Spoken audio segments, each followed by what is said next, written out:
Bonjour, aujourd'hui, je reçois Lucie Gauthier, formatrice et experte en vente, fondatrice d'Éducation Succès. Bonjour, Lucie. Bonjour, Mélanie. Ça va bien? Très bien, toi aussi? Oui, merci.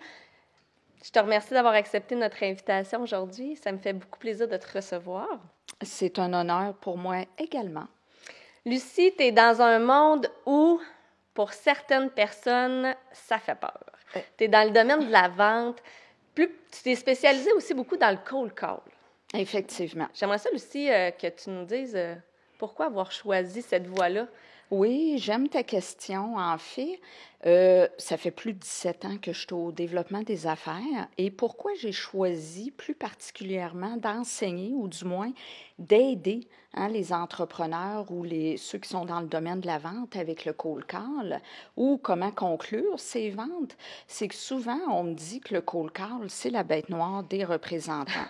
Et pour moi, ça a toujours été un aspect que je dirais, j'ai apprivoisé ce qu'on appelle une bête noire, que pour moi, c'est pas vraiment ça, parce que la réalité, c'est un outil qui est efficace, qui est payant, quand on sait bien l'utiliser. Absolument. Donc, pour moi, le téléphone, c'est rentable. Ça fait 17 ans que je l'utilise. J'ai aidé énormément d'entreprises à générer des millions en vente par le biais du téléphone.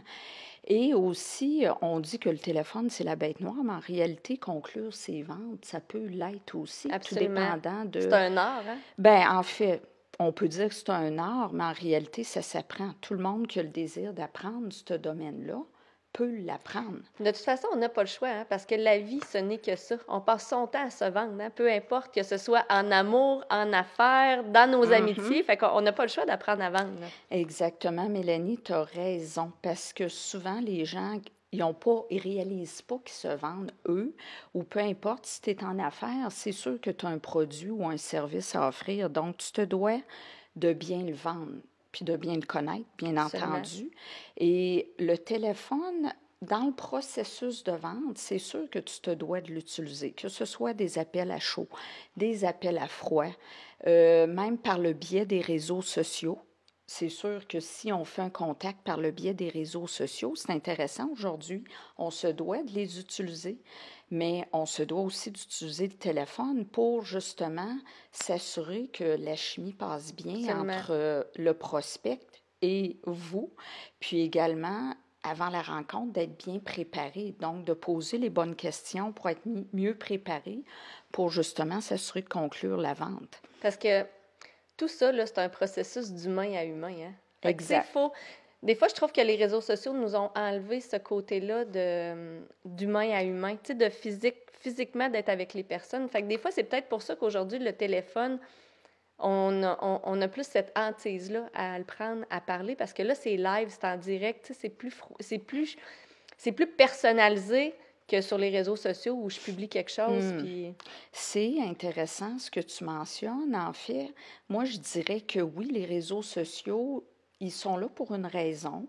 Ça fait partie de notre réalité d'aujourd'hui. Il faut s'adapter selon notre réalité. Puis ce qui est important, en fait, c'est vraiment de dire, oui, les réseaux sociaux sont là, mais comment les utiliser pour notre développement des affaires? Oui, c'est un outil comme le téléphone, mais c'est complémentaire aussi. Absolument. Donc, si on utilise, exemple, que ce soit LinkedIn, Facebook, pour avoir des rencontres, extrêmement important de parler à notre prospect avant de le rencontrer, parce que si on pense prendre un rendez-vous par le biais de Facebook ou LinkedIn, mais qu'on ne parle pas à la personne avant, ben on ne se rend pas service. Si on veut vraiment gagner du temps et que la rencontre soit rentable, ben extrêmement important justement de parler à la personne avant de la rencontrer. Donc oui, les réseaux sociaux, ça fait partie de notre réalité. Puis le téléphone en fait encore partie de notre réalité. On a l'avantage d'avoir des cellulaires aujourd'hui, donc on peut appeler les gens sur leur cellulaire. Les gens sont accessibles et les gens aiment aussi être en communication verbale. On se doit, comme tu dis, le côté humain, il sera toujours là, le côté humain, hein? Même si on a de plus en plus, peut-être éventuellement plus en plus de robots qui vont remplacer l'humain, si on peut dire, mais en même temps...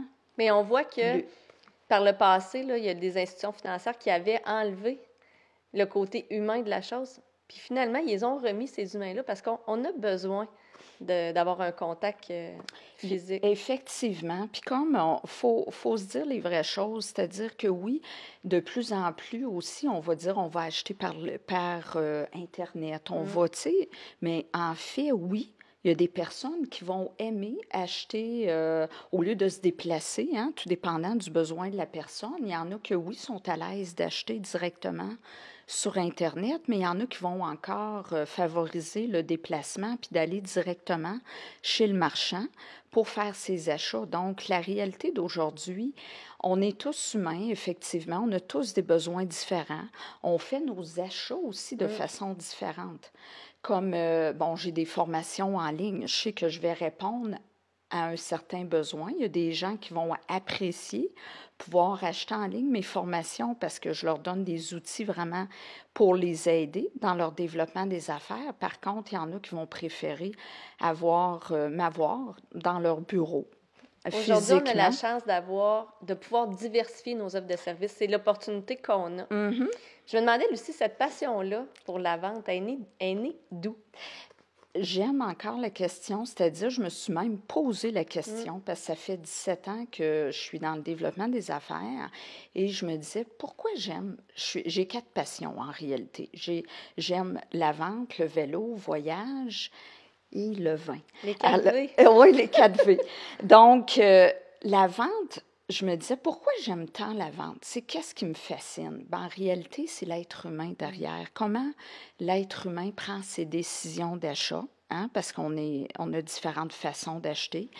Et l'être humain me fascine. Donc, oui, la vente, c'est une chose, mais il y a la psychologie d'achat, tu sais, c'est de la psychologie en quelque sorte, là, comprendre comment de saisir notre client. Hein, parce qu'on est tous différents et surtout pas donner tort aux clients parce que je vois souvent des gens qui sont en processus de vente et ils ont une façon de faire. Il faut travailler notre façon d'être. Absolument.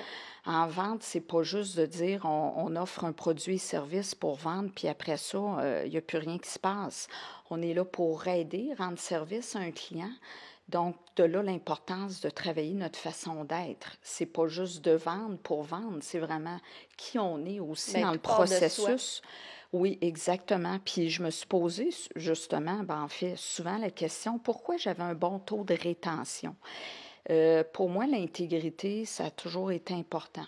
Puis, c'est ce que je vais dire aussi aux gens, parce que dans le domaine de la vente, malheureusement, il y a des gens qui ont eu des mauvaises expériences. Pourquoi? Parce qu'ils ne se sont pas fait dire les vraies choses. Mais ceux qui ne disent pas les vraies choses, bien, ils n'ont pas un taux de rétention qui est vraiment très élevé. C'est pas bon pour une business, ça? Non, pas du tout. Il y a des entreprises, justement, que l'intégrité n'était pas en place et quand ils ont remis l'intégrité en place, bien justement, ça a fait en sorte de croître leur vente. En fait, j'ai eu la chance où je me suis développée, c'est-à-dire que j'ai été suivre des formations partout en Amérique du Nord. J'ai habité dans l'Ouest canadien plusieurs années. Et j'ai suivi une formation en vente là-bas. J'ai appris beaucoup, justement, avec cette formation-là et des formations que j'ai suivies aux États-Unis, que ce soit formation vente marketing, au niveau du développement personnel, parce que, comme je disais... Tu t'assures de toujours grandir. Effectivement. Il n'y a pas personne qui peut prétendre de tout savoir. Hein? On s'entend que si quelqu'un dit « j'ai plus besoin de me former », je pense qu'on ferme le couvercle de la boîte rendu là. Oui, tout à fait.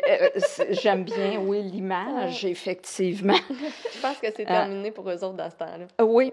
S'il n'y a plus de vente d'une entreprise, en fait, qu'est-ce qui arrive? Ben, c'est la mort. C'est la fin. C'est parce que les gens, des fois, croient « Ah, ça va bien. Actuellement, on n'a plus besoin de se former. On arrête tout. On continue. On reste dans notre zone de confort. » Mais après un certain temps, qu'est-ce qui risque de se produire? C'est la chute. Tout va vite. Hein? Aujourd'hui, la réalité, c'est que vraiment, tout va vite. Donc, il faut s'adapter selon notre réalité, que justement, tout le monde est pressé. Bien, comment répondre à ce besoin-là? C'est de s'adapter. Ça va vite. Les gens, des fois, vont prendre leurs décisions vite. Ils n'ont pas le temps de magasiner nécessairement. Fait qu'il faut vraiment s'ajuster selon la réalité d'aujourd'hui. Je me demandais, Lucie, c'est quoi qui te passionne le plus? Parce que tu es vraiment passionnée, là, mais c'est quoi qui te Ouais. passionne le plus dans ce que tu fais? Ce qui me passionne le plus, c'est vraiment quand je vois la transformation chez les gens. C'est-à-dire que je peux voir des fois, tout le monde a des peurs, hein? Mm. Puis ça fait partie de l'être humain. Comme moi, j'avais peur de la caméra Ah avant. oui, hey, à cette heure, Et t'arrêtes pas puis, d'en faire. ben, j'en Tu fais fais des parce beaux que vidéos. je l'ai apprivoisé. Mm, C'est comme le téléphone. Donc, on apprivoise ce qu'on veut apprivoiser. absolument. La peur, on l'apprivoise quand on le veut. Quand on est déterminé, ça s'apprivoise. Peu importe l'outil que vous Tout à voulez fait. utiliser, que ce soit le téléphone, la caméra, peu importe. Mais en fait, c'est ça. Donc, la passion pour les êtres humains, c'est de voir que tout le monde a des peurs. Puis, c'est de pouvoir arriver à tasser ces peurs-là du chemin pour se réaliser, donc d'aider l'être humain à se réaliser, que ce soit au niveau de ses ventes, puis souvent au niveau des ventes, ben, à l'arrière de ça, c'est quoi? C'est la personne.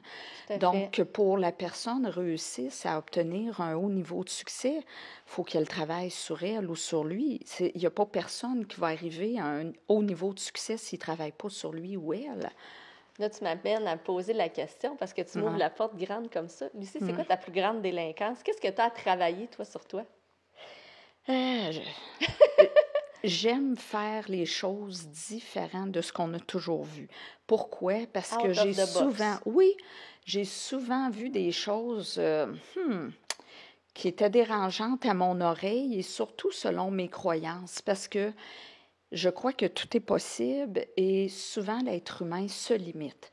Donc, si on peut appeler ça une délinquance, je ne dirais pas nécessairement une délinquance, C'est c'est ta que délinquance qui devient ta force en même temps? ça pourrait, c'est-à-dire qu'on a souvent parlé d'objections en vente, puis pour moi, les objections n'ont pas lieu d'être. Pourquoi qu'on entend toujours parler d'objections? C'est pour ça que ma formation Conclure ses ventes sans objection existe, parce que c'est réel, parce que c'est possible de conclure ses ventes sans objection. Mais ce qui est souvent enseigné dans le domaine de la vente, c'est comment répondre à des Ouais. objections. Puis pour répondre à, tu dis, est-ce que c'est être délinquante d'aller à l'inverse de ce qui est dit ou ce qui est enseigné? Moi, c'est ma croyance à moi, parce que c'est sûr que pour personne qui peut enseigner comment répondre comment ne pas avoir Ouais. d'objection s'il y en a toujours eu. Moi, je peux l'enseigner. Pourquoi? Parce que j'ai appris à éviter ou à pas en avoir. Fait que c'est sûr que je peux l'enseigner, puis je suis à l'aise de l'enseigner Fait que parce tu es que plus à l'écoute. Fait que ta force, ça pourrait être à l'écoute. Es-tu une personne qui est beaucoup à l'écoute? j'ai pas toujours, dans les débuts, possiblement que je l'étais par le fait même, mais j'ai développé mon écoute, Ouais. contrairement à ce que les gens peuvent croire. C'est souvent manquant, hein, l'écoute dans le domaine de la vente. Et oui, ça se développe, l'écoute. Et c'est un aspect que j'aime bien travailler aussi avec les gens. Donc, travailler notre écoute, tout est possible.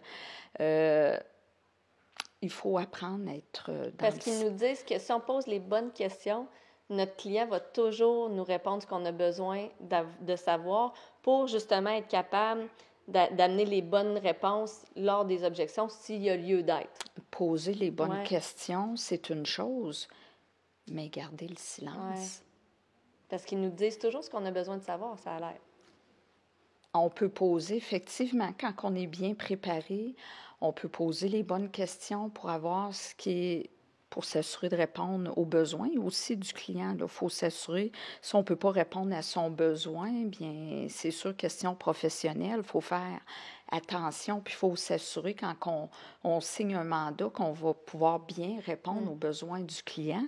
Ça, c'est une chose. Maintenant, garder le silence, hein, revenir à ça. Donc, l'écoute et garder le silence, effectivement, c'est payant. Tout à fait. Ben, dans plusieurs formations que j'ai suivies, ça revenait souvent. Puis même en coaching, on se doit de faire ça, de laisser les gens s'introspecter, de réfléchir. Souvent, nous autres, on appelle ça créer un malaise d'inspiration, là. Des fois, les gens vont retrouver les solutions en dedans d'eux. Mhm. Mais ça dépend aussi, Mélanie, comment qu'on écoute. Moi, mon écoute, je l'ai développée à écouter les gens pour leur grandeur. C'est quoi écouter les gens pour leur grandeur? C'est que souvent, les gens vont se voir petits. Hein? Ça, Oui. c'est ce que je trouve triste souvent, c'est qu'on a, même moi, j'ai dû travailler là-dessus parce que j'ai pas toujours eu tendance, des fois, on le réalise pas, c'est inconscient, mais on se voit pas dans notre pleine Ouais. grandeur. Donc, ce que j'aime, c'est beaucoup quand j'ai une écoute ou que je coach ou je mentor les gens, je les écoute. Puis dans mon écoute, ils se transforment, c'est-à-dire que je les écoute pour leur grandeur, puis par rapport à leurs possibilités et leurs objectifs pour qu'ils atteignent vraiment leur objectif d'affaires. Donc, mon écoute est très développée et très, ce que j'appelle aiguisée, pour m'assurer que la personne, on ne réalise pas comment l'être humain est puissant. Et dans notre écoute, ça fait toute la différence. Comment que la personne va nous écouter. C'est pour ça que des fois, l'entourage ne rend pas toujours service. Oui, absolument. C'est-à-dire que des gens, des fois, ils vont avoir un entourage qui vont les garder petits. Donc, ils vont être en... Transmettre leur peur aux gens. Exactement. Ils vont être en communication avec des gens, puis les gens n'auront pas l'écoute favorable, ou ils vont justement, comme tu dis, transmettre certaines peurs et la personne, elle va vivre dans ces peurs-là. Donc, elle ne se développera pas à son plein potentiel. Moi, c'est d'amener vraiment les gens à leur plein potentiel et vraiment qu'ils réussissent à la hauteur de ce qu'ils désirent vraiment. Donc, dans mon écoute, ils vont se développer dans ce sens-là. Lucie, en terminant, Ouais. ça aurait été quoi le conseil que tu aurais aimé avoir quand tu t'es lancée en affaires, que tu voudrais partager aujourd'hui? En fait, oui. Un bon conseil que je pourrais donner à ceux qui se partent en affaires, puis même des fois, il y en a que ça fait des années qu'ils sont en affaires, puis un aspect qu'il ne faut pas négliger, c'est le focus. Parce que souvent, on a tendance, si on se part en affaires, hein, on a beaucoup de chapeaux. Puis, Surtout dans le travailleur autonome. et quand c'est possible de le faire, évidemment, quand on est rendu à un certain niveau, il faut s'assurer de déléguer et de garder le focus sur ce qui est important. Donc, toujours focuser sur ce qu'on veut réellement. Des fois, ça nous sort de notre zone de confort ou des fois, il y a des choses qu'on aime faire. Je donne l'exemple. Je voulais mettre mes formations en ligne cette année. C'est sûr que des activités que j'ai dû mettre de côté. J'ai fait moins de réseautage ou il y a des activités que j'aime faire que j'ai mis de côté pour justement garder mon focus.